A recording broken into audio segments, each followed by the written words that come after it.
Kanye West's first paid screening for wife Bianca Censori's film was chaotic as fans were made to wait hours before she made a bizarre appearance as a performance artist. Kanye, 47, and Bianca, 30, reportedly both reached out to divorce attorneys earlier this month amid rumors of a split. But they appeared to still be together at their second art event at a warehouse in Los Angeles on Sunday evening.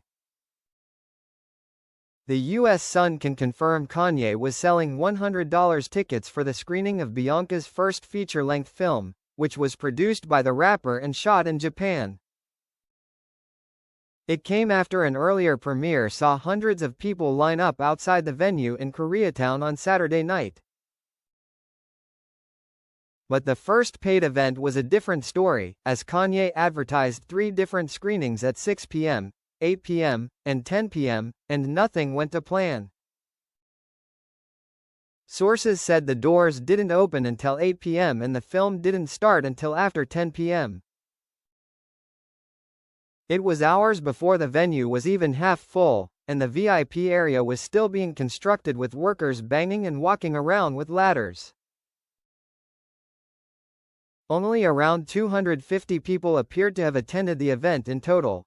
One onlooker said, "It was so unorganized and none of us knew what was going on, or whether the movie would ever play." Empty VIP. The first half was deafeningly loud and the ground was shaking in the venue. It was almost unbearable. There was no clapping when it finished and it wasn't that impressive, even though the imagery was great. Everyone was then ushered to the side of the venue for Bianca's performance piece on the floor, but it was so dark most people didn't think it was even her. She was dressed like a nurse or a nun, nobody was sure, in a white headband, a long white dress with a high stiff collar, and white heels. Bianca was sitting on the side of a vintage bed only blinking for about 10 minutes before Kanye whispered to a security guard who went over to her. He then whispered in her ear and she stood up and slowly began making the bed. Bianca then stood by the bed for a long time and some fans were seen leaving the venue early, the source added.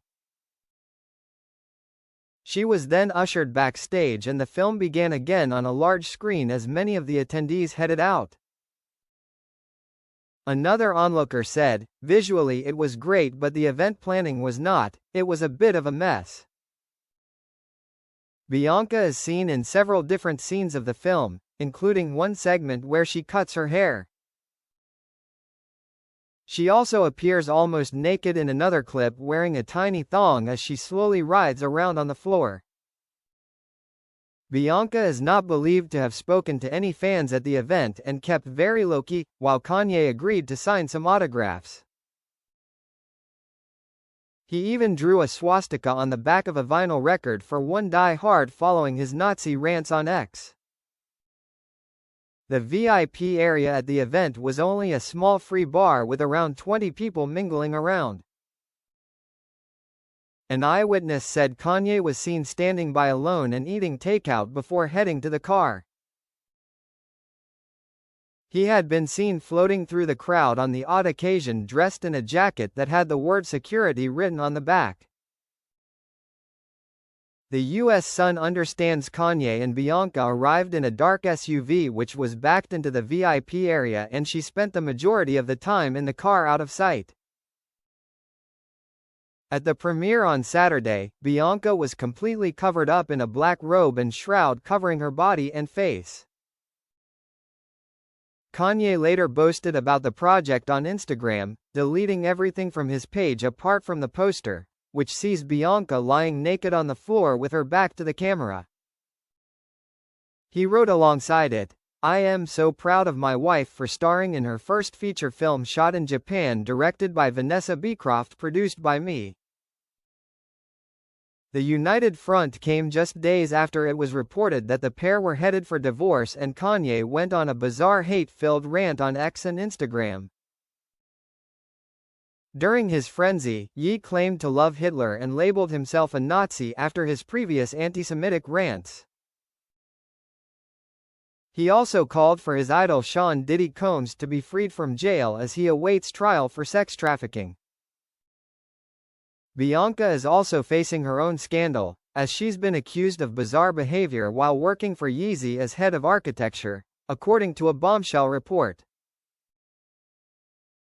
Journalist Louis Pisano spoke to a former Yeezy senior designer who spoke about the toxic workplace in his Substack, DISCOURSTED. According to the article, Bianca changed at work after marrying boss Kanye in 2022. In early 2023, she took on a more authoritative role at Yeezy, and allegedly began acting cutthroat. She turned into a demon, the staffer told Pisano. She wanted to cut lunch breaks for all the seamstresses, even though we had to travel 2 hours to get to work every morning. Bianca was always doing weird stuff, like coming into our trailer and asking what we thought about Jews. Kanye's representative denied claims the pair had split and claimed they had plans for Valentine's Day.